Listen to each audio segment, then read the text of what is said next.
ध्यान से सुनना। आज हम बात करेंगे WD गैन के चैप्टर नंबर 3 के बारे में, how to read the stock tape. इसके पहले चैप्टर नंबर 1 क्या था, व्हाट इज टेप रीडिंग, मतलब what is chart reading. What is chart reading में उन्होंने क्या बताया था कि आपको पता करना है strength and weakness of stock, right, और कौन सा एक्टिव है कौन सा इनएक्टिव है, एक्टिव में ट्रेड करना है। तो स्ट्रेंथ और वीकनेस निकालना और एक्टिवनेस निकालना, that is chart reading. Okay, second chapter में उन्होंने क्या बताया, can you beat the market. तो यस, क्योंकि किसी ना किसी को तो प्रॉफिट हो रहा है, अगर किसी ना किसी को हो रहा है तो आपको भी हो सकता है। अब तीसरा चैप्टर है how to read the stock tape, means how to read the chart. ठीक है, तो उस समय जब WD गैन ने बुक लिखा तो उस समय 1920 के टाइम पे जनरल ओपिनियन क्या था कि आपको चार्ट के सामने में जाना है और जो भी ऑर्डर आ रहा है जस्ट उसको देखना है, इससे ज्यादा कुछ नहीं। मतलब अपन ओपन इंटरेस्ट देखते हैं, उससे पता चलता है कहाँ पे ज्यादा ऑर्डर लगा है, क्या बाय और सेल ऑर्डर कितना लगा है, ये देखते हैं। तो उतना बस आपको पता होना चाहिए, उसके हिसाब से चार्ट मूव करता है। बट ये पूरा का पूरा फर्जी है, उस समय भी फर्जी था, अभी भी फर्जी है। मैं ये नहीं बोल रहा हूं कि ऑप्शन चेन काम नहीं करता है ना, बट आप उसको यूज करने के लिए पहले आपको पता होना चाहिए कि उसको कैसे यूज करना है, और उससे पहले आपको ट्रेंड पता होना चाहिए, तभी ऑप्शन चेन आपके लिए काम करेगा, राइट।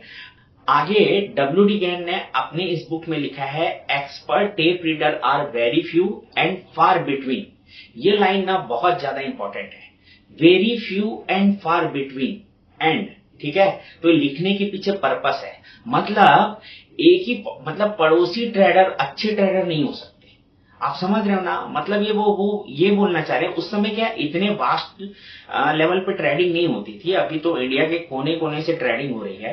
ठीक है, तो हर मतलब एक सिटी में आपको ना 50 अच्छे ट्रेडर नहीं मिलेंगे।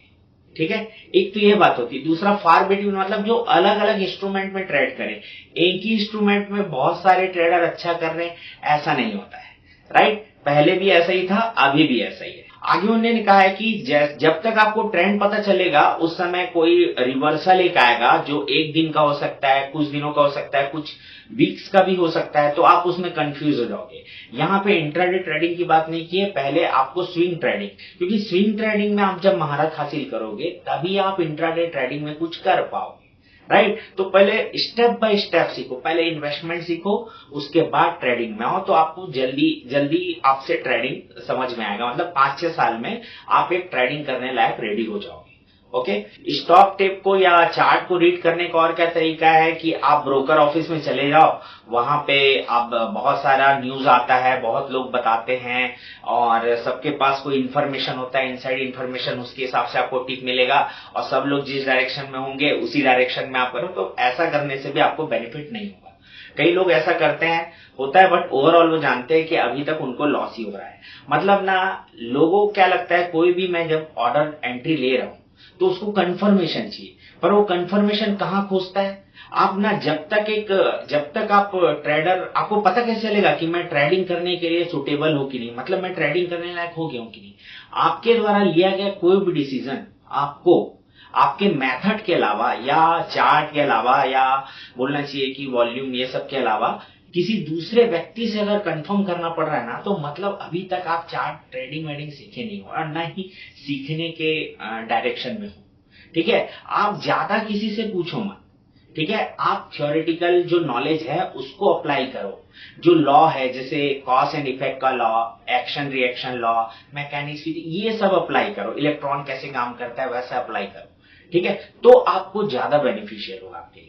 जैसे कि आप ब्रोकर के ऑफिस में, मान लो आपको कोई सही ट्रेड मिल भी जाता है, तो क्या होगा, कई बार कोई दूसरा आपका आके आपको डरा देगा, अरे भाई लास्ट बार ना उसका टिप गलत था, लास्ट बार ऐसा हुआ था, तो आप सही टाइम पे एक्ट नहीं कर पाओगे। मोस्टली जब आपका प्रॉफिट होना रहेगा उसी समय आप एक्शन नहीं ले पाओगे। ये गेम ही ऐसा है यार, स्टॉक मार्केट। क्योंकि आप समझो 10 लोगों के बीच में गेम हो रहा है, तो कोई ना कोई तो हारेगा ना, राइट। और 10 लोगों के बीच में है तो मैक्सिमम चांस है लोग ना भेड़ चाल चलते हैं, तो लोग एक दूसरे को कॉपी करेंगे। तो कॉपी करने के चक्कर में क्या होगा कि 90% लोग को मैक्सिमम लॉस होगा और एक ही जीतेगा।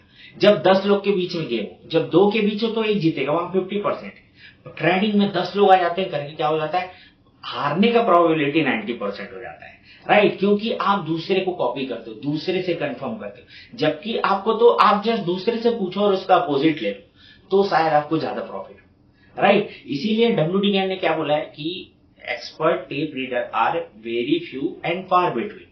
मैं नहीं बोल रहा हूं, डब्ल्यू डी गैन का बुक बोल रहा है, means W D Gann ji बोल रहे हैं। ओके, तो इस आप ध्यान से सुनो और इस चीज को समझो। इसी में उन्होंने आगे लिखा है कि उस टाइम पे जेसीलेव मोरे थे, वे अपने पास पे मतलब एक पर्सनल अपना टिकर यूज करते थे। आज की डेट में हर बंदे के पास हाथ में एक मोबाइल है, पर्सनली वो जाके अकेले चार्ट रीडिंग कर सकता है। आज के अगर आप डेट में देखें तो मैक्सिमम लोग खुद का कैलकुलेशन करते हैं और ये बहुत अच्छी बात है कि लोग खुद से सीखना चाह रहे हैं। उस टाइम पे इतना फैसिलिटी नहीं था या इसके लिए आपको बहुत ज्यादा चार्ज देना पड़ता था जो कॉस्टली था और हर कोई इसको अफोर्ड नहीं कर पाता था, ठीक है।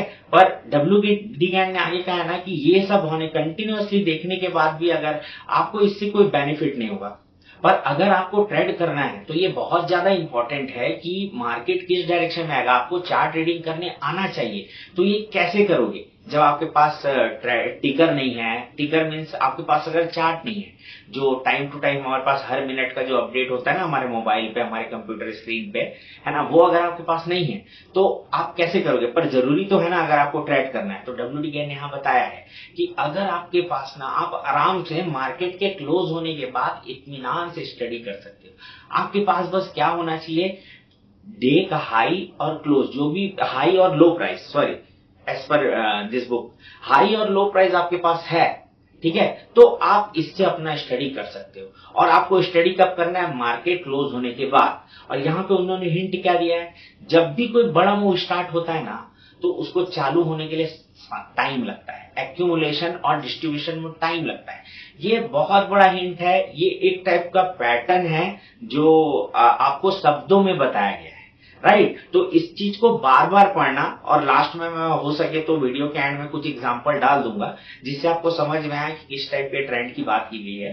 तो एक्यूमुलेशन डिस्ट्रीब्यूशन में टाइम लगता है, उसके 1 या 2 दिन बाद, मतलब कोई बड़ा मूव स्टार्ट होता है ना तो 1-2 दिन बाद भी आप आराम से एंट्री ले सकते हो। जब मैक्सिमम लोग निकलते हैं ना, थोड़ा सा मूव आया 5% 10% का, उसके बाद लोग निकल जाते हैं और वही स्टॉक 10 टाइम्स 20 टाइम्स होता है, तो भी आप कर सकते हो। ये डब्ल्यू डी गैन ने यहाँ पे बताया है। तो आगे इन्होंने और क्या बताया कि मार्केट का जो मूवमेंट है ना वो सप्लाई और डिमांड के ऊपर डिपेंड करता है। सप्लाई और डिमांड क्या है? वॉल्यूम ऑफ सेल, है ना। अब वॉल्यूम ऑफ सेल पे कैसे डिपेंड करता है? मान लो किसी स्टॉक का 50 मिलियन शेयर है, तो वहां पे आप 1 लाख शेयर की बाइंग करोगे तो प्राइस पॉइंट में हिलेगा। पर अगर उसके टोटल मार्केट में 2 लाख शेयर है और उस समय आप जाके पैनी स्टॉक वहां पे आप 1 लाख शेयर बाय कर देते हो तो प्राइस एकदम से 5 to 10 पॉइंट्स ऊपर उठ जाएगा। तो ये वॉल्यूम ऑफ सेल ना ऐसे इंपैक्ट करता है, ठीक है। और आपको इसको समझना है, और मतलब वॉल्यूम ऑफ सेल को ना अभी ज्यादा मत समझो, बस ये समझो कि अगर निफ्टी 50 है तो निफ्टी 50 को हिलाने के लिए इतना वॉल्यूम ऑफ सेल मिनिमम चाहिए ही चाहिए, राइट? आप उस वॉल्यूम ऑफ सेल को बाकी किसी स्टॉक में अप्लाई नहीं कर सकते, राइट?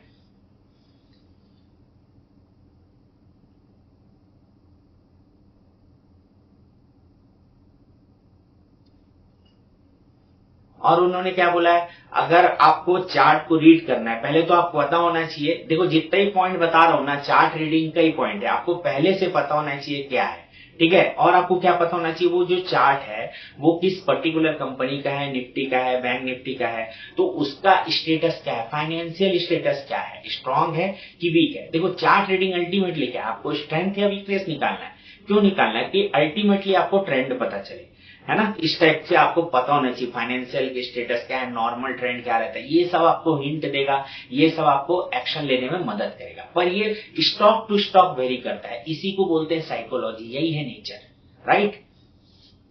देखो दुनिया में जितना भी इमोशन है, देखो आप जब मन को अपना खोजोगे ना तो मन आपको दिखाई नहीं देता है। तो जो भी इमोशन है ना, मैं नहीं बोलता नहीं है, बट क्रिएटेड है सारा का सारा। आप उसको अपने फैमिली में अप्लाई करो यार, स्टॉक मार्केट में अप्लाई करोगे तो बहुत दिक्कत होगा। और अगर इमोशन अप्लाई कर रहे हो तो उसको भी कैलकुलेट करने की कोशिश करो, तो धीरे से वो इमोशन अपने आप चला जाए। आगे उन्होंने बोला है कि कुछ कुछ स्टॉक होते हैं वो ना मिस्ट्री स्टॉक होते हैं, मतलब पता ही नहीं चलता कि किधर जा रहा है, कब क्या हो रहा है, उसमें अचानक से कुछ हो जाता है। तो इस टाइप के स्टॉक से दूर ही रहना चाहिए, ठीक है। वैसे ही तो मैंने ज्यादा स्टॉक तो देखे नहीं है, तो मेरे पास ऐसा कोई एग्जांपल भी नहीं है, तो आपको हो सकता है आप लोग को आइडिया। दूसरा, उन्होंने क्या बोला है, जो स्टॉक डिविडेंड देते हैं, है ना, और या फिर डिवाइड हो जाते हैं, तो इस टाइप के स्टॉक को आपको सोच समझ के ट्रेड लेना चाहिए। और इस टाइप पे अचानक से, मतलब ये स्टॉक में अगर डिवाइड हो रहा है या फिर डिविडेंड दिया जा रहा है, डिविडेंड दिया जा रहा है मतलब उसमें ग्रोथ नहीं है, उतना अपॉर्चुनिटी नहीं है, तो री इन्वेस्ट नहीं कर सकता।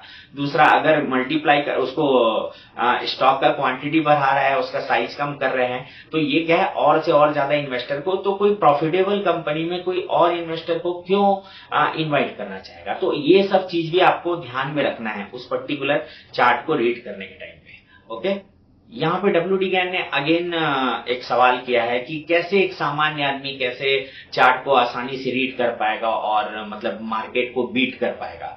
जो सेकंड चैप्टर में इन्होंने बोला है कि बीट कर सकता है, आपको क्या करना पड़ेगा, नॉलेज एंड साइंस।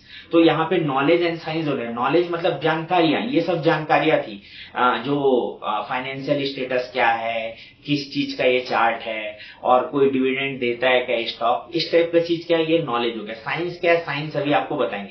साइंस मतलब प्योर मैथमेटिक्स। तो आप क्या नोट किए हो, डेली हाई और लो प्राइस। तो डेली हाई और लो प्राइस है और काफी दिन से एक्यूमुलेशन हुआ है और एक डायरेक्शन में जा रहा है। मान लेते हैं कि वो फाइनेंशियली स्ट्रांग स्टॉक है और जैसे काफी दिन से डे में वो उसने एक रेंज बनाया हुआ है, छोटा सा मिनिमम सा, उसको जब ब्रेक करके ऊपर की तरफ जाता है तो अप ट्रेंड। और कोई वीक स्टॉक है, फाइनेंशियली भी वीक स्टॉक है, आप आसानी से देख सकते हो। बैलेंस शीट हल्का फुल्का आपको बहुत सारे वीडियो मिल जाएंगे, मैंने भी 1-2 वीडियो बनाए हैं, आप आसानी से उसको देख के समझ जाओगे कि फाइनेंशियली वीक स्टॉक है। और जैसे ही वो डेली हाई लो में एक छोटा सा वो डाउन ट्रेंड की तरफ जाए, अब सेम चीज को आप वीक्स और मंथ में अप्लाई करोगे तो आपको एक लंबा ट्रेंड मिल सकता है। डे में अप्लाई करोगे तो 7 से 10 दिन का ट्रेंड मिल सकता है। वीक्स में अप्लाई करोगे तो 7 to 10 वीक्स, मंथ में अप्लाई करोगे तो 7 to 10 मंथ। सिंपल सा उनका व्हील इनसाइड व्हील, आप जैसा देखोगे वैसा दिखेगा, बशर्ते क्या करना है आपको, नॉलेज और साइंस होना चाहिए, है ना। अब ये हर स्टॉक में काम नहीं करेगा। कोई फाइनेंशियली वीक स्टॉक है और अचानक से उसका हाई ब्रेक हुआ, है ना, आप सोचे अरे ये फंडा तो काम करना चाहिए, बट ऐसे में चार्ट ट्रेडिंग नहीं हो सकती, है ना। पूरा पीछे से आपको शुरुआत से इसको पता होना चाहिए। तो जब भी चार्ट रीडिंग करो तो पहले माइंड में रखो कि चार्ट रीडिंग है क्या, मेरे को स्ट्रेंथ और वीकनेस निकालना है, ठीक है। क्यों, यही मेरे को ट्रेंड बताएगा। कैसे निकालना है, तो उसके लिए अभी जो वीडियो में मैंने आपको जो बताया, उसके बाद आप ये वाले चैप्टर को पढ़ो। मैंने काफी अच्छे से इसको डीप में जाके बताया है। आगे एक चीज और बताऊंगा कि डब्ल्यू.डी. गैन ने क्या कहा है कि वॉल्यूम जो है वो गैसोलीन है स्टॉक के लिए। तो आपको वॉल्यूम भी थोड़ा रीड करने के लिए आना चाहिए, change in volume. Okay, volume के बारे में तो बताया, अलग अलग मतलब कितना हैवी वेट है तो हैवी वॉल्यूम चाहिए, छोटा स्टॉक है तो थोड़े से वॉल्यूम में उछल जाता है, राइट। अब मैं एक चीज और बता रहा हूं कि उन्होंने कहा है कि मार्केट का मूवमेंट सप्लाई और डिमांड पे डिपेंड करता है। अब ये सप्लाई और डिमांड किसके ऊपर डिपेंड करता है, तो सप्लाई और डिमांड डिपेंड करता है सिचुएशन के ऊपर, परिस्थिति क्या है ना। आप सब्जी मार्केट से इसका आप अंदाजा लगा सकते हो, ठीक है। गर्मी के टाइम पे अलग टाइप का सप्लाई रहता है, अलग टाइप का डिमांड रहता है, ठंड में अलग सप्लाई अलग डिमांड, राइट। अब ये जो सप्लाई और डिमांड है, अब ये जो सिचुएशन है वो किसके ऊपर डिपेंड करता है, तो सिचुएशन डिपेंड करता है टाइम के ऊपर, राइट। देखिए जैसे गर्मी, एक साल बाद फिर से गर्मी आता है, फिर ठंडी में, टाइम के ऊपर, टाइम अपने आप चेंज होगा, अपने आप सिचुएशन चेंज होगा। तो स्टॉक मार्केट में सबसे ज्यादा इंपॉर्टेंट है टाइम। और टाइम की खास बात क्या है, टाइम कांस्टेंट रेट से कंटिन्यूअसली चलता रहता है। ये बात बहुत घुमावदार है, पर अगर आप इसको डीप में समझोगे तो आपको एकदम से पिक्चर क्लियर होने लगेगा मार्केट का भी, और हो सकता है कि आपकी पर्सनल लाइफ भी धीरे धीरे इंप्रूव होने लगे। तो ओके फ्रेंड्स, ये 3rd चैप्टर था और नेक्स्ट वीडियो में अपन 4th चैप्टर बनाएंगे जो है राहु का चैप्टर। तब तक के लिए बाय।